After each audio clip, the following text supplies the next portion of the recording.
ఓం నమో శ్రీ వెంకటేశాయ. భగవద్బంధువులందరికీ సాదరాహ్వానం.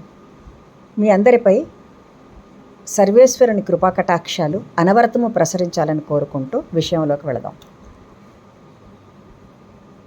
ప్రాతకాలం మనం నిద్రలేచిన తర్వాత, స్నానాదికాలు ముగించుకున్న తర్వాత మొట్టమొదటి చేసే పని పూజ చేయడం.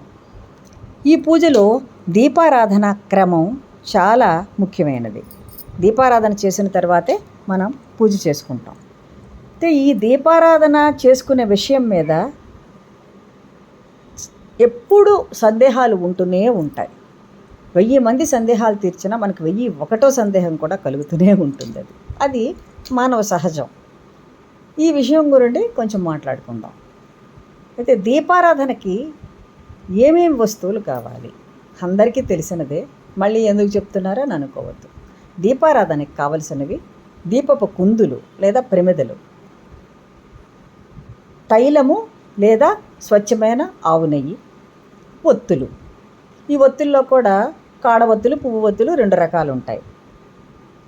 అయితే దీపారాధనకి కావలసినటువంటి నూనె ఏమిటి అంటే, తిలల నుండి వచ్చిన తైలము అంటే నువ్వుల నూనె,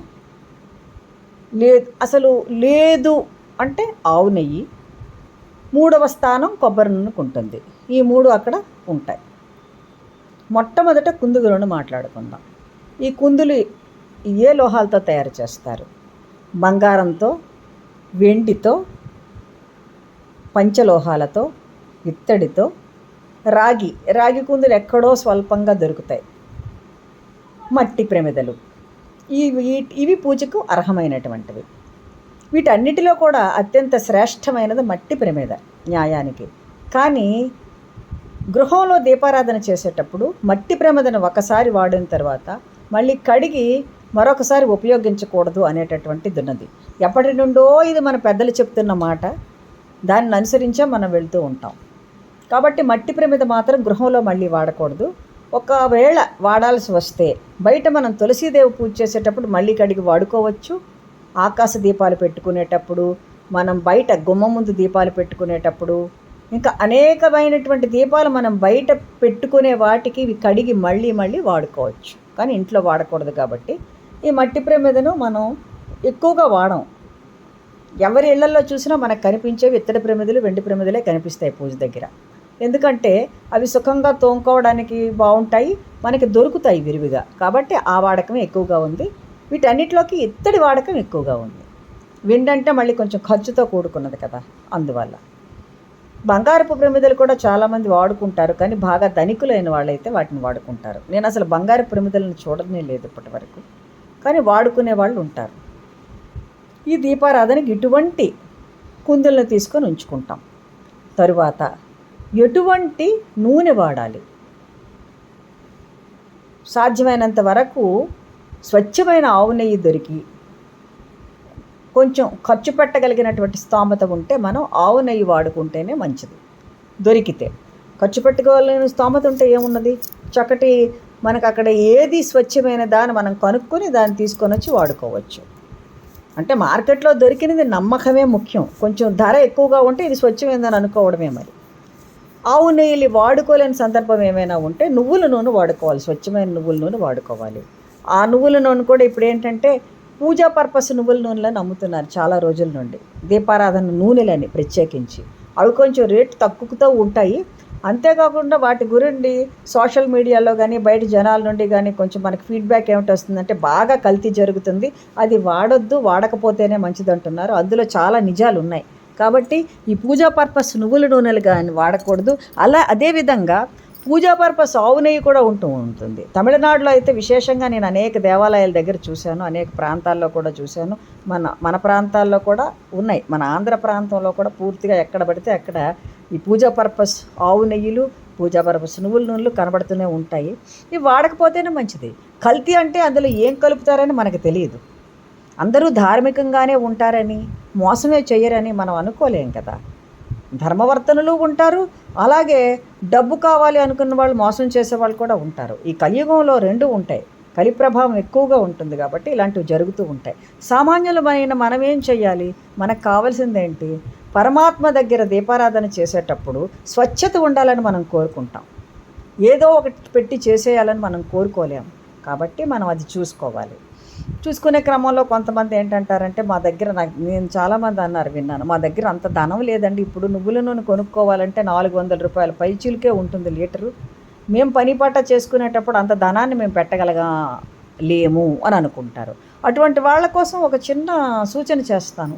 ఏమిటంటే, తక్కువ నూనె వేసుకోండి అమ్మ. చాలా తక్కువ నూనె వేసుకొని ఒక దీపం ఒక ప్రమిదిలో ఒక 2 ఒత్తులు పెట్టుకొని దీపారాధన చేసుకోండి. మరి చేసుకొని కొంచెం స్వల్పమాత్రంగా పూజ చేసుకున్న తర్వాత బయటకు వచ్చేసిన తర్వాత మీకు కావాల్సిన స్తోత్రాలు అవి చదువుకోండి. పరమాత్మ అంత తక్కువ సమయం దీపం పెట్టినంత మాత్రాన భక్తులను కోపించడు. అక్కడ మీ ప్రయత్నం చూస్తాడు, మీ భక్తి చూస్తాడు. కాబట్టి మీరు పరమాత్మ కృపకు పాత్రలు అవ్వవచ్చు. ఇప్పుడు ఇటువంటి నూనె, ఈ నువ్వుల నూనె కనుక మనకి మంచిది దొరికితే తీసుకోవచ్చు. అక్కడ కూడా ప్రాబ్లమ్స్ ఉంటాయి కదా. అయితే బ్రాండెడ్ నువ్వుల నూనెలు తీసుకోవాలి మనం, లేదా గానుగ నువ్వుల నూనెలు తీసుకోవాలి. గానుగ నువ్వుల నూనె దొరికిన వాళ్ళకు ప్రాబ్లం లేదు. దొరకని వాళ్ళు ఏంటంటే కొంచెం ఉదయం ఏఎస్ బ్రాండ్ అలాంటి బ్రాండెడ్వి ఏమైనా తీసుకుంటే అవి కల్తీ ఉండవు. అవి వంట నూనెలు కాబట్టి అవి నల్ల నువ్వుల నూనెలు కాకపోయినా కూడా మనం పూజకు ఉపయోగించుకోవచ్చు. ఇవి కూడా లభ్యం కాని పరిస్థితులు ఏవైనా మనకు వస్తే అప్పుడు మనం కొబ్బరి నూనె కూడా బ్రాండెడ్ది తీసుకోవచ్చు. తీసుకొని అది దీపారాధన కోసం మనం వాడుకోవచ్చు. ఇక ఒత్తులు అంటే పువ్వు ఒత్తులు కానీ కాడ ఒత్తులు కానీ మనం తయారు చేసుకోవచ్చు. ఒకవేళ తయారు చేసుకోలేని స్థితి కనుక మనకు ఉంటే, మనకి ఇప్పుడు ఎలాగో మెషిన్ మీద తయారు చేసినవే దొరుకుతున్నాయి కాబట్టి అవి తీసుకొని 3 ఒత్తులు నలిచి, 3 ఒత్తులు కానీ 2 ఒత్తులు కానీ నలిచి, నేనైతే 2 ఒత్తులనే చెప్తాను, 2 ఒత్తులు శుభ్రంగా నలిచి ఒక ఒత్తిగా తయారు చేసుకొని అటువంటివి 2 ప్రమిదలు పెట్టుకొని 3 ఒత్తులు అంటే 3 ఒత్తులు అంటే 2 నలిచినవి, ఒక ఒత్తిగా ఉన్నవి 3 ఒత్తులు 2 వైపులా పెట్టి, అంటే అప్పుడు 6 ఒత్తులు అవుతాయి. ఆ 6 ఒత్తులని వెలిగించి పూజ చేసుకోవడం. అలా చేయడం ఉదయాన్నే మాకు కష్టం అండి, మేము ఆఫీసులకు వెళ్ళాలని ఎవరైనా అనుకుంటే, ఇంట్లో కూడా మాకు పని భారం ఎక్కువగా ఉంటుంది అనుకుంటే, అప్పుడు ఒక్కొక్క ప్రమిదిలో 2 ఒత్తులు వేసుకొని చేసుకోవచ్చు. అది కూడా మాకు కష్టమే అండి అంటే 2 వైపులా పెట్టిన ప్రమిదల్లో ఒక్కొక్క ఒత్తి కూడా వేసుకోవచ్చు. అప్పుడు 2 దీపాలు అవుతాయి. కుడివైపు ఒక దీపం, ఎడమవైపు ఒక దీపం అవుతుంది. అలా కాదండి, మేము 2 ప్రమిదలు కూడా అరేంజ్ చేసుకోలేమంటే ఒక ప్రమిద పెట్టుకొని ఒక ప్రమిదలో 3 ఒత్తులు పెట్టుకోండి, లేదు అంటే 2 ఒత్తులైనా పెట్టుకోండి. కాకపోతే 2 దీపాలు మాత్రం ఖచ్చితంగా వెలగాలి. ఈ విధంగా 2 దీపాలు కానీ 3 దీపాలు కానీ 2 ప్రమిదలు పెట్టి కానీ వెలిగించిన తర్వాత ఈ దీపాలకి ఏం చేయాలి? సాధారణంగా దీపాన్ని అలంకరించాలి కదా. కొంతమంది ఏం చేస్తారంటే, ఈ ఒత్తులు నూనె ఒత్తులు వేసేసిన తర్వాత దీపాన్ని వెలిగించకుండానే అలంకరించేస్తారు. న్యాయానికి అలా అలంకరించకూడదు. సాధారణంగా ఇళ్లల్లో పెట్టుకునే దీపాలకి అలా అలంకరించకూడదు. ఇవి ఎప్పుడు అలంకరించగలము అంటే, మనం బయట కొన్ని బృహత్ కార్యక్రమాలు జరుగుతూ ఉంటాయి, అక్కడ దీప ప్రజ్వలనాన్ని ఖచ్చితంగా చేస్తారు. ముఖ్య అతిథులు వచ్చిన తర్వాత వాళ్ళ చేతనే చేయించాలి అవి.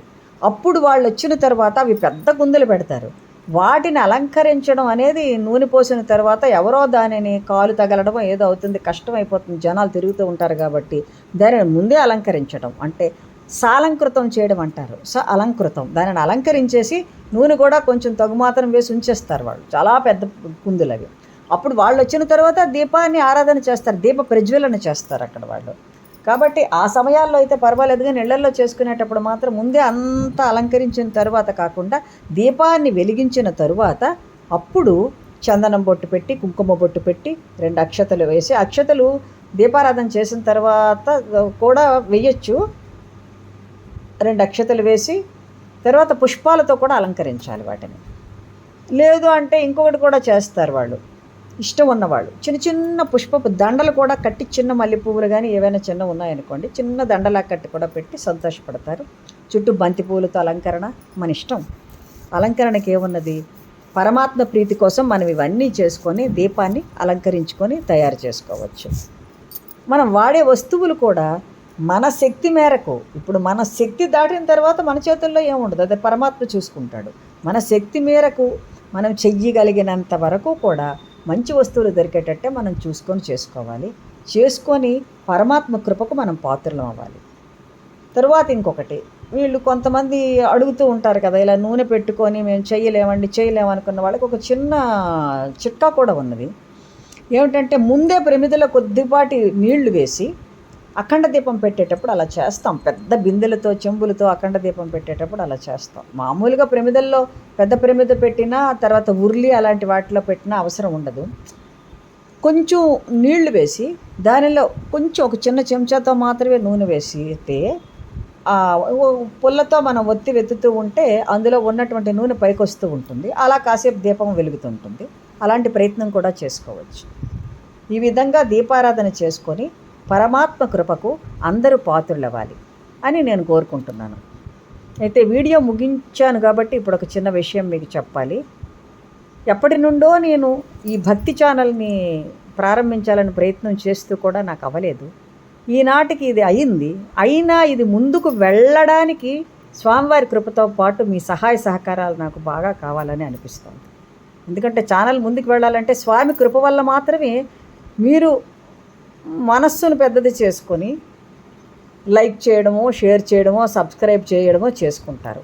మీరు ఆ విధంగా చేసుకుంటే ఈ ఛానల్ ముందుకు వెళుతూ ఉంటుంది. నేను నెక్స్ట్ వీడియోలో నన్ను గురించి నేను స్టడీ చేసిన విషయాలు అవన్నీ కూడా నేను ప్రస్తావన చేస్తాను. మరో మంచి వీడియోతో మళ్ళీ కలుసుకుందాం. సర్వం శ్రీ వెంకటేశ్వర చరణార్పణమస్తు. స్వస్తి.